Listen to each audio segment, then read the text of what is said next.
गाजियाबाद की साहिबाबाद विधानसभा सीट इन दिनों चर्चाओं के लिए फेमस है, क्योंकि सबसे बड़ी बात यह है कि जो सबसे पहला नाम भाजपा की तरफ से आ रहा था वो सच्चिदानंद राय जी का आ रहा था। पूर्व डीआईजी हैं और पढ़े लिखे इंसान हैं, आईपीएस हैं। इसके अलावा अगर सुनील शर्मा की बात की जाए तो उनके ही लोग उनकी बुराइयां कर रहे थे। जब उनको टिकट मिला तो काफ़ी घमासान हुआ, इंदिरापुरम थाने पर भी काफ़ी घमासान देखने को मिला। हमारे साथ सच्चिदानंद राय जी मौजूद हैं, इनसे हम जानते हैं। सर, रेस में सबसे आगे थे, फिर अचानक ऐसा क्या हुआ कि रेस से बाहर हो गए? देखिए, राजनीति में परिस्थितियां बदल जाती हैं। कुछ ऐसा इंस्टांस हो गया जिससे पार्टी आला कमान को निर्णय बदलने पर सोचना पड़ा।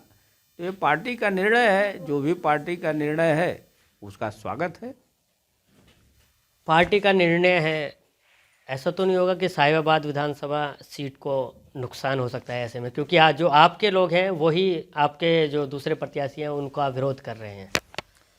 अपने लोगों के साथ हमारी निरंतर बैठक चल रही है, रोज़ होती है। दिन भर की एक्टिविटी के बाद शाम को यहाँ मैं बुलाता हूँ जो लोग एग्रेसिव हैं, भाजपा के विरोध में जा रहे हैं, तो मिल बैठ के सबको ठीक कर लेंगे। जब हमारे लोग हैं तो जो हम चाहेंगे वही करेंगे।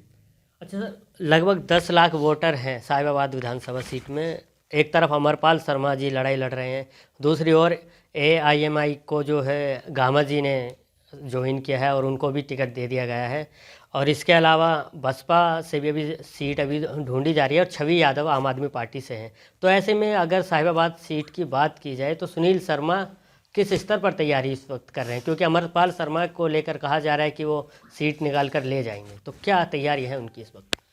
देखिए, हर दल में जो नेता जिसको टिकट दिया गया है ना, वही चुनाव लड़ता है, वही तैयारी करता है। हमारी पार्टी कैडर बेस पार्टी है, बूथ लेवल तक हमारे कार्यकर्ता हैं। हमारी पार्टी शीर्ष से लेकर नीचे तक, पन्ना प्रमुख भी हमारे हैं। एक पन्ना प्रमुख में 30 लोग हैं, 30 में 3 पन्ना प्रमुख बना दिए गए। माने हमारे पार्टी का एक कार्यकर्ता अपने आस पड़ोस के 10 लोगों के संपर्क में है। तो पार्टी लेवल पर हमारा संगठन मजबूत है। पूरी तैयारी हमारी पहले से हो चुकी है, अब कोई तैयारी करने के लिए बाकी नहीं है। हमारी पार्टी के कार्यकर्ता, पदाधिकारी, हमारा संगठन, चुनाव प्रबंधन की समिति सब डोर टू डोर जनता से संपर्क कर रही है। यह भारतीय जनता पार्टी चुनाव लड़ती है, कोई व्यक्ति नहीं चुनाव लड़ता है। सर, एक सवाल ये भी है, अगर इंदिरापुरम की बात की जाए, ख़ास तौर पर यहाँ का जो वोटर है फ्लैट में रहते हैं, आमतौर पर राजनेताओं से कम आमना सामना होता है और रैलियाँ भी इस वक्त बंद हैं। तो उन लोगों को अपनी तरफ आकर्षित करने के लिए या बीजेपी के बारे में बताने के लिए उसको लेकर क्या रणनीति फिलहाल रहने वाली है? अपार्टमेंट में रहने वाले लोग कम संख्या में मतदान करते हैं, लेकिन हमारी इस बार की तैयारी है कि अधिक से अधिक बूथ की संख्या बढ़ा करके और लोगों का मतदान कराया जाएगा। लोकतंत्र में जितना अधिक मतदान है उतने ही लोकतंत्र की मजबूती है। तो इस बार हम अपार्टमेंट इंदिरापुरम में जो RWA सोसाइटी हैं उनके संपर्क में हैं और हमारी ये तैयारी चल रही है कि अधिक से अधिक लोग मतदान करें। अच्छा सर, इसके अलावा ये जानना चाहेंगे, अगर आप चुनाव लड़ते तो कहीं ना कहीं लगता है कि सुनील शर्मा जी जो हैं उनसे ज़्यादा वोट आपके होते? अब ये तो आप बताएंगे ना। बिल्कुल होते, कोई दिक्कत नहीं होते। मन में कहीं ना कहीं कसक रहेगा योगी की टिकट नहीं? वो तो रहती ही है, कसक है, लेकिन अब जो पार्टी का निर्णय है वो सिरोधार्य है। हम तो भाजपा के सिपाही हैं, भाजपा के पदाधिकारी हैं, प्रदेश स्तर के भाजपा के लिए काम करेंगे। आपके हिसाब से सर इस बार कितनी सीट होंगे भाजपा की, जनपद की?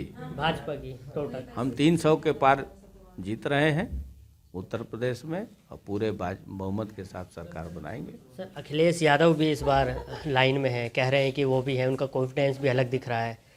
तो कहीं ऐसा हो सकता है कि लास्ट में जाके गठबंधन जैसी कुछ स्थिति उत्पन्न हो जाए? 17 में तो अखिलेश यादव की सरकार थी, वो भी हमारे खिलाफ 17 में भी थे। क्या हश्र हुआ? 5 साल जो उन्होंने किया है उसी के परिणाम स्वरूप तो उनकी हार हुई।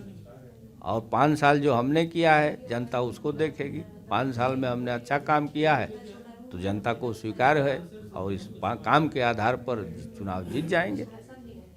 तो बिल्कुल देखिए, ये थे हमारे साथ सच्चिदानंद राय जी, जिन्होंने बताया कि किस तरह से साहिबाबाद विधानसभा सीट जीतने की तैयारियां इन दिनों हैं। गाजियाबाद से मैं जितेंद्र गौतम, जनहित टाइम्स।